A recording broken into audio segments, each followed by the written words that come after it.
Bienvenidos y bienvenidas al segundo programa del nuevo especial de Voz Andina Internacional, Contratación Pública, Nuevas Voces. En este segundo programa contamos asimismo con la presencia de nuestra querida doctora Inés María Valdeón, profesora de los programas de especialización y de maestría en contratación pública en nuestra casa de estudios, una colega muy querida. Esta siempre va a ser la casa de mi querida doctora Inésita. Y en este segundo programa contamos con 3 nuevas voces que se van a quedar en su memoria, ya les digo yo. Vamos a contar con Melanie Aus, asesora institucional de la Universidad ESPE, quien va a hablar un tema muy especial, cláusulas de contrato, tengo entendido. Vamos a contar también con la presencia de Hugo Zambrano, quien también trabaja en el departamento jurídico de la ESPE. No hay peor publicidad que la que no se hace. Yo hice mi maestría en docencia universitaria en la ESPE, así que estamos entre universidades hermanas. Y también pues contamos con la presencia de Vladimir Avilés, quien es jefe de contrataciones técnicas del EMAPS. Bienvenida y bienvenidos. Muchísimas gracias, querida Edi. Este espacio es interesantísimo porque me permite ver cómo los alumnos superan a los profesores. Me da mucho orgullo saberlos y verlos bien, ustedes trabajando en esas diferentes funciones públicas que hacen que nos sintamos felices de que la teoría trascienda y de que el aula no se manifieste únicamente un espacio cerrado, sino que ustedes puedan hacer realmente un mejor país.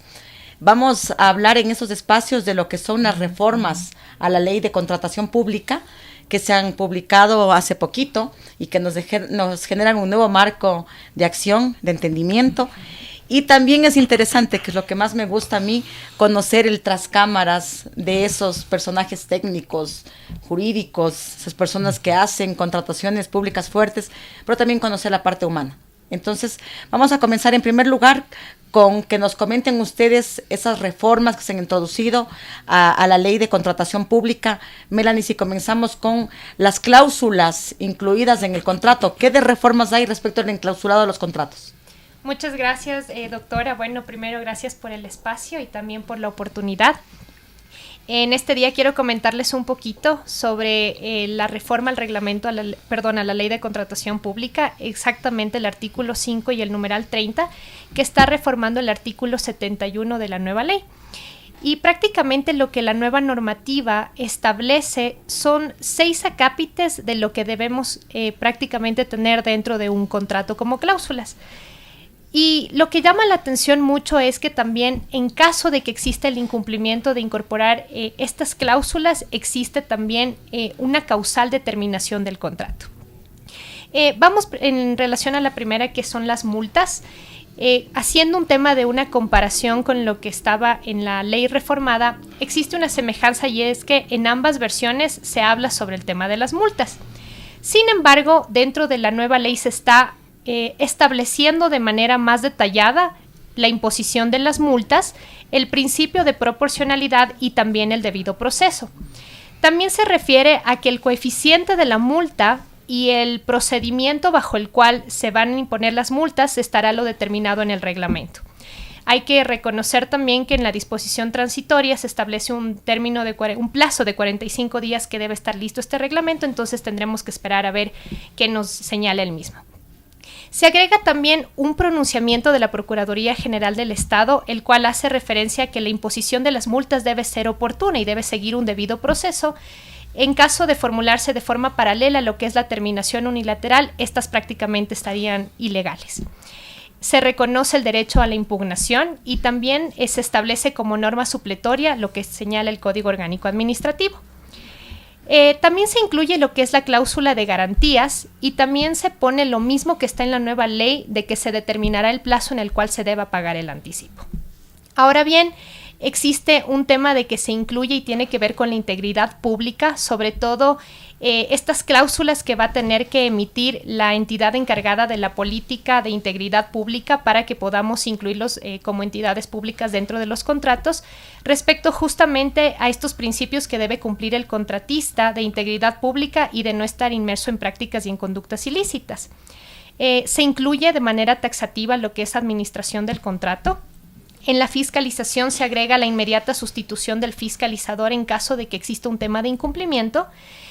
Otra de las cláusulas que se incluye es la tramitación de pago y justamente se establece como un tema de garantía al contratista para que de manera justificada la entidad contratante pueda proceder con el pago, y en caso de que existan falencias o irregularidades o un tema de demora en el pago, pueda procederse conforme lo va a señalar en este caso el reglamento. También hay que considerar que esta demora no solo va a estar imputable a las personas a cargo, sino también incluye a la máxima autoridad y su delegado. Nada más para finalizar, en lo que corresponde a las cláusulas, debemos considerar la disposición transitoria primera, en el cual, en lo referente a los contratos que ya están en vigencia, se seguirá a lo que está en la anterior ley, como también aquellos que hayan procedimientos que hayan iniciado en fase preparatoria y precontractual. Esto ha sido una pequeña cápsula de lo que encontramos reformado en este artículo, y espero que sea de mucha utilidad para quienes nos están escuchando. Es súper importante el resumen que ha hecho. Yo tengo una observación justo precisamente respecto a ese tema, porque la no inclusión de cláusulas, como las que usted señala, generan una terminación unilateral, lo cual sí puede generar una cierta incertidumbre, porque el proveedor va a ser el responsable de una sanción cuando el que hace el contrato no es el proveedor. Correcto. Entonces creo que eso sí hay que tenerlo como observación importante para decirles a los funcionarios públicos que incluyan las cláusulas que corresponden, ¿no? Porque si no, después el que va a pagar la consecuencia de ello es el proveedor, y el proveedor también debería tener cuidado en verificar que esas cláusulas estén incluidas. Me parece súper interesante esa parte, pero también me interesa muchísimo escucharle, Hugo, hablar respecto a lo que significa la normativa secundaria. ¿Qué cambios hay ahora respecto a esta normativa, que no es la ley, que no es el reglamento, y que es la normativa que emitía el CERCOV? ¿Qué cambios existen al respecto, Hugo? Tiene la palabra. Muchísimas gracias, siempre es un placer volver a la Universidad Andina, la casa de todos. Y por supuesto, en tema de la normativa secundaria, la Ley Orgánica de Integridad Pública acaba de darnos, para algunos funcionarios, el baldazo en tema de normativa secundaria. Desde este momento en adelante, el CERCOV ya no puede emitir normativa secundaria en temas de contratación pública, y lo conversábamos con algunos colegas en la institución en la que yo trabajo y también con otros colegas en el libre ejercicio, y tenemos en este momento posiciones divididas. Solamente recordemos brevemente cómo era la lógica de la normativa secundaria. Tenemos la ley orgánica, tenemos el reglamento general que se encarga de aplicar la ley orgánica, pero teníamos el problema de que este reglamento general no abordaba todas las complejidades de la aplicación de los contratos públicos, y por esto el reglamento general, en el artículo 6, me parece que indica que se emitirá por parte del CERCOV la normativa secundaria que va a aterrizar los problemas que tenemos en la aplicación de los contratos, y que va a sacar esas disposiciones que permitan resolver todas las complejidades que existen en el día a día al aplicar los contratos. Ahora, ¿cuál es el problema? Esa normativa secundaria tenía varias disposiciones que se contradecían con lo que decía el reglamento, o que en algún caso contradecían lo que decía la mismísima Ley Orgánica del Sistema Nacional de Contratación Pública. Y era la pregunta que nos hacíamos los jurídicos, nos hacíamos los administradores de contrato: ¿a quién le hago caso? ¿A la normativa secundaria, al reglamento general, o a la Ley Orgánica del Sistema Nacional de Contratación Pública? Entonces, el legislador por fin se ha vuelto más consciente sobre este tema y ha dicho: no, a ver, el reglamento general está para aplicar la ley orgánica, fin de la historia, entonces no necesito más normativa secundaria. Estas disposiciones las voy a incorporar al reglamento general. Para esto tengo los 40-45 días que Melanie ya había indicado, y de esa manera se esperaría, idealmente hablando, que el nuevo reglamento general que salga acepte todos estos temas que se encuentran minuciosamente regulados en la normativa secundaria, que aproveche para corregir algunas falencias que tenemos actualmente, y que por supuesto de esta manera tengamos una normativa que sea mucho más real y que aplique mejor la ley orgánica y que dé respuesta a los problemas con los contratos. Ojo, esto aplica a partir de la expedición de la Ley Orgánica de Integridad Pública en adelante. Los contratos que se hayan suscrito previo a esta Ley Orgánica de Integridad Pública se van a seguir regulando con la normativa secundaria, que es completamente aplicable para esos contratos. Yeah. Paradójicamente, sin embargo, el mismo día que se publicó la ley en el registro oficial, salió una nueva resolución del CERCOV emitiendo disposiciones transitorias que regulan el proceso de transición. Entonces, ahí todavía nos queda el cuestionamiento de hasta qué momento tiene que seguir emitiendo normativa secundaria el CERCOP, ¿no? Exactamente, se esperaría que esto va a durar hasta que salga el nuevo reglamento general a la ley orgánica de contratación pública. Sí, se esperaría que es hasta ese momento. De acuerdo. Vladi, usted que ha trabajado casi 30 años en la empresa de agua potable, ¿cuál es su criterio respecto a las reformas introducidas a la licitación de obras? Bueno, muchas gracias. Un saludo especial a la doctora Edith también, que han sido mis maestras y guía en lo que es el caminar en la contratación. Pues sí, realmente nosotros vemos que hay una reforma que creo que se imponía, que tenía que ser establecida ya, y sobre un aspecto puntual sobre los procesos de licitación que afectan a obras, bienes y servicios. Principalmente podemos nombrar que realmente la aplicación de este nuevo procedimiento que ya abarca y que conjunta los 3 procedimientos que se establecían, a saber, menor cuantía, cotización y licitación, tanto en obras como en bienes y servicios, realmente implica no solamente un cambio de nombre, no solamente conjuntar en un solo tipo de proceso, porque debemos recordar que cada uno de estos procesos tiene una característica y ha tenido una característica específica. Un punto que no se ha nombrado y que no se contempla en esta reforma, pero que es de vital importancia, es por ejemplo un parámetro que son los parámetros y los márgenes de preferencia que tenían cada uno de ellos. ¿Cómo se van a considerar? Se van a tomar, digamos, uno de ellos. Vamos a hacer un conjunto de estos márgenes de preferencia. Bueno, es el reglamento el que finalmente nos va a determinar cómo vamos a ir procediendo. ¿Qué es lo que se va a priorizar? La localidad, la pertenencia o no a una micro pequeña empresa. Se mantendrán los parámetros del valor agregado y tal vez la subcontratación, que eran los márgenes tope en la licitación de obras, por ejemplo. Bueno, para criterio mío realmente sí debe estudiarse esto, porque un parámetro de valoración del valor agregado ecuatoriano para procedimientos de montos muy pequeños no tendría mucho sentido aplicarlo. Igualmente un parámetro de valoración de subcontratación que en procesos muy pequeños de $200,000, $300,000 realmente no creo que sea un punto a considerar, pero obviamente espero que quienes están trabajando en la aplicación del reglamento, en la ejecución del reglamento, lo consideren, y más bien desde el lado de la práctica, porque realmente muchas veces nos encontramos que lo que está escrito, el momento de ejecutarlo es muy difícil en su implementación. Sobre esto también yo diría, ¿no? La priorización entonces de estos parámetros no deben alejarse de lo que dice el artículo 288 de la Constitución. O sea, realmente ahí estamos hablando de la priorización de productos y servicios nacionales, los actores de la economía popular y solidaria y las pequeñas y medianas micros y pequeñas unidades productivas. En realidad eso es muy importante. Y tenemos otro parámetro más que en realidad, si bien es cierto, sí ha cambiado de alguna manera en la nueva ley, es el parámetro de la adjudicación, que sigue teniendo una definición que realmente siempre teníamos que considerarla, que justamente que indica que el oferente adjudicado siempre será la propuesta que represente el mejor costo.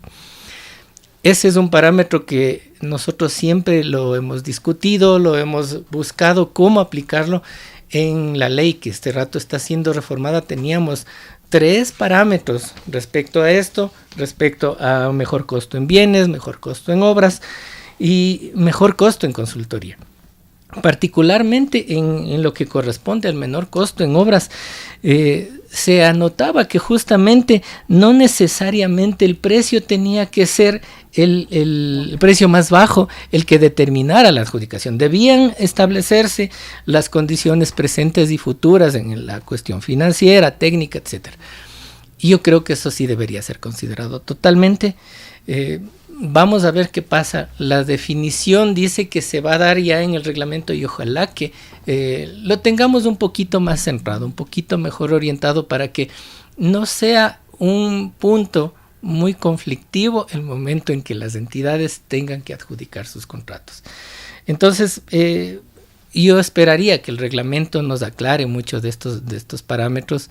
Espero que sí, porque creo que es el punto de partida hacia un nuevo inicio de la contratación. Me parece que es la mejor oportunidad que tenemos y creo que debemos arrancar de esto y debemos despegar lo que es un nuevo renacer de la contratación pública. Gracias, Así Vladimir. A ver, Melanie, Hugo y Vladimir, si tuvieran que decirlo en poquísimos segundos, ¿de qué se sienten orgullosos ustedes, aunque son técnicos en el ámbito de la contratación pública, de haber pasado por esta materia en su vida personal, en su vida real? ¿Qué es lo que les hace emocionar a ustedes de ser profesionales en el ámbito de la contratación pública? ¿Una anécdota en particular? Comencemos, Melanie. Bueno, yo creo que lo definiría como un tema de servicio y compromiso.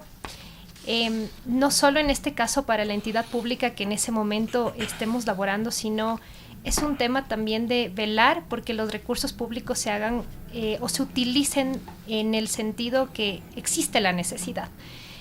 Una anécdota, recuerdo yo que era un 31 de diciembre, 8 de la noche, acababa de revisar, en ese entonces mi jefe era el delegado de la máxima autoridad para este contrato y tenía que revisar este contrato que iba destinado a estudiantes con un estrato social económico muy bajo.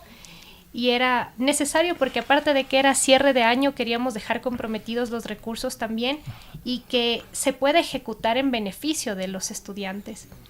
8 de la noche, imagínense, yo creía, ¿no? Y decía, ¿y si le llamo? Ya tiene que firmar y seguramente ha de estar con la familia. Y mientras tanto, en mi casa, yo soy de Tulcán, entonces estaba en Tulcán y mi mamá... Ya, pues hija, o sea, ven, mira, ya estamos todos listos para el tema de la cena. Y yo, ya un ratito. Y claro, en el teléfono de que lo llamaré, le interrumpiré. Entonces, él sabía que yo tenía que llamarle en algún momento para que nos ayude con la firma. Y me acuerdo que cuando le llamé, estaban en el brindis. Y él cogió y dijo, sí, o sea, primero son nuestros chicos, primero es el servicio, primero es el trabajo, en este caso, y no me voy a demorar más de 5 minutos. Les escuché, él les decía pues a su familia, ¿no? Y todos sí entendemos. Entonces yo creo que este tipo de actos y el trabajo ha permitido que con la contratación pública al menos podamos no solo cumplir el objetivo institucional, la necesidad, sino en el caso personal haber llegado a dar un servicio diferenciado a nuestros estudiantes, que en este caso en mi trabajo son la razón de ser, ¿no? Gracias, Melanie. Hugo. Bueno, yo, contratación pública, de acuerdo con las enseñanzas que me dio la universidad, lo resumo en 2 palabras: eficacia y eficiencia, que son de hecho 2 de los principios que rigen a la administración pública. Cuando ingresé por primera vez al sector público, en una entidad del Estado, por supuesto, teníamos el enorme problema de que había un montón de contratos que no podían terminar de cerrarse por un montón de problemas, y los administradores de contrato venían prácticamente en fila a pedir que se les asesore sobre cómo hacer en tal o cual contrato, contratos de arriendo, contratos productivos, etcétera, etcétera. Entonces, en ese momento, el pensamiento de la máxima autoridad era, es un error. El error es imputable al administrador, sanción.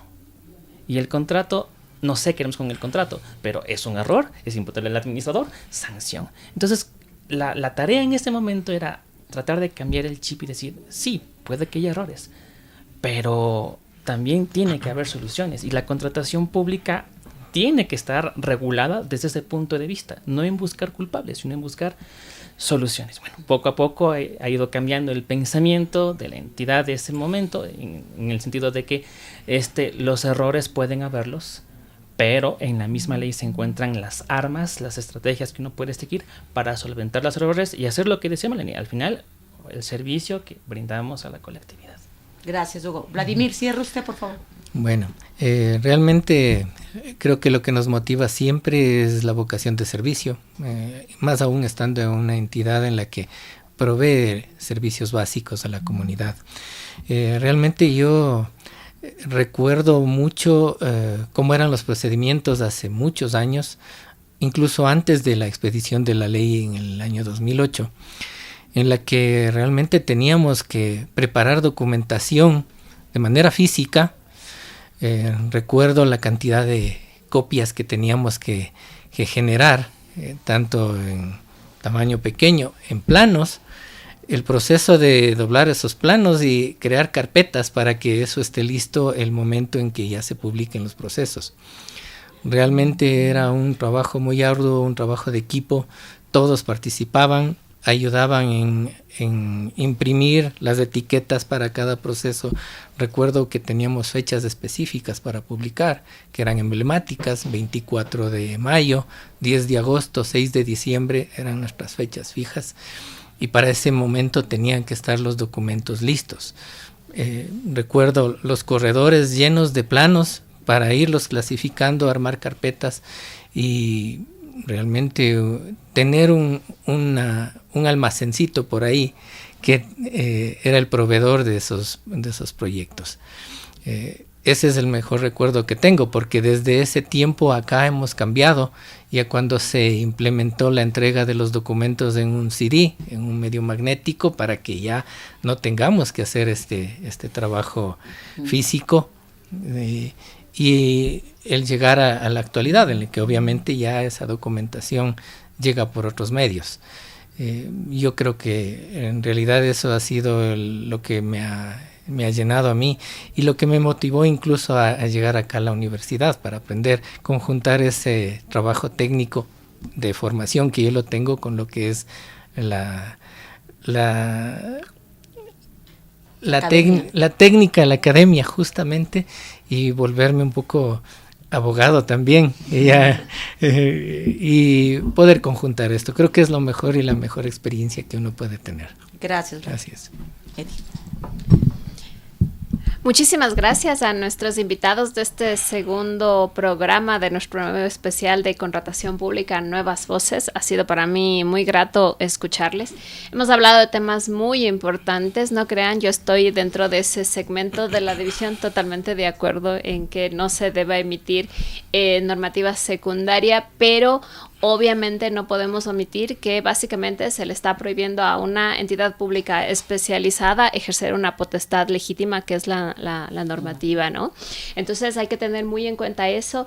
Esperaríamos que el reglamento lo cubra todo, pero desde ya yo creo que eso no va a pasar, y en algún momento algo se tendrá que hacer para poder cubrir vacíos. Eso es súper importante. También hablamos de las obras. Este país necesita repensar cómo hace obra.